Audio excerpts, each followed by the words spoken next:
Si Enosh ay anak ni Seth at apo ni Adam at Eve. Pagkapanganak sa kanya, nagsimulang magbago ang takbo ng panahon. Sa mga naunang henerasyon, maraming tao ang lumalayo sa Lord at hindi na siya kinikilala.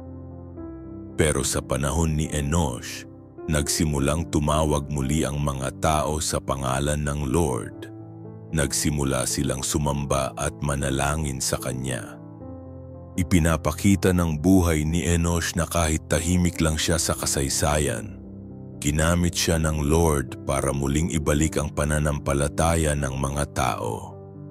Siya ang naging simbolo ng pagbabalik ng pagsamba sa tunay na Diyos, pagkatapos ng pagkasala ni Adam at Eve at ng pagkapatay ni Cain kay Abel. And to Seth, to him also there was born a son, and he called his name Enos. Then began men to call upon the name of the Lord. Si Canaan, tinatawag ding Kenan, ay anak ni Enosh at apo ni Seth. Ipinanganak siya ng 70 taong gulang na si Enosh at nabuhay siya ng 910 taon.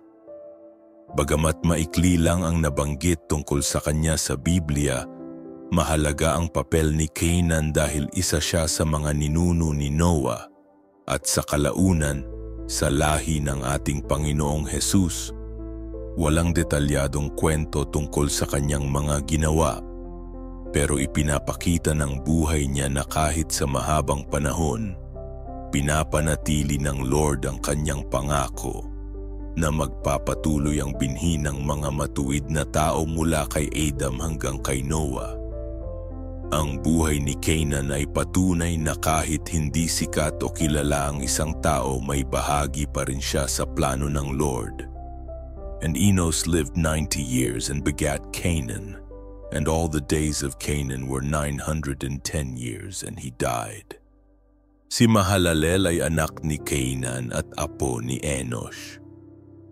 Ipinanganak siya ng 70 taong gulang na si Canaan, at siya naman ay nabuhay ng 875 taon. Katulad ng kanyang mga ninuno, kabilang siya sa lahi ng mga matuwid na tao na tumatawag sa pangalan ng Lord. Bagamat hindi rin masyadong detalyado ang kwento niya, ipinapakita ng buhay ni Mahalalel na kahit tahimik ang kanyang panahon, patuloy ang linya ng mga sumasamba sa Diyos.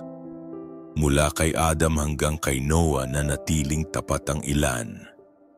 At isa si Mahalalel sa mga taong ginamit ng Lord upang mapanatili ang kanyang lahi ng pananampalataya.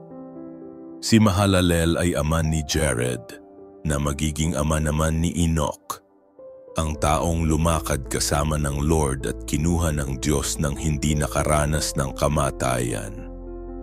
Ibig sabihin, ng buhay ni Mahalalel ay naging tulay ng pananampalataya sa pagitan ng mga unang tao at ng isang lalaking lubos na lumakad sa kalooban ng Lord.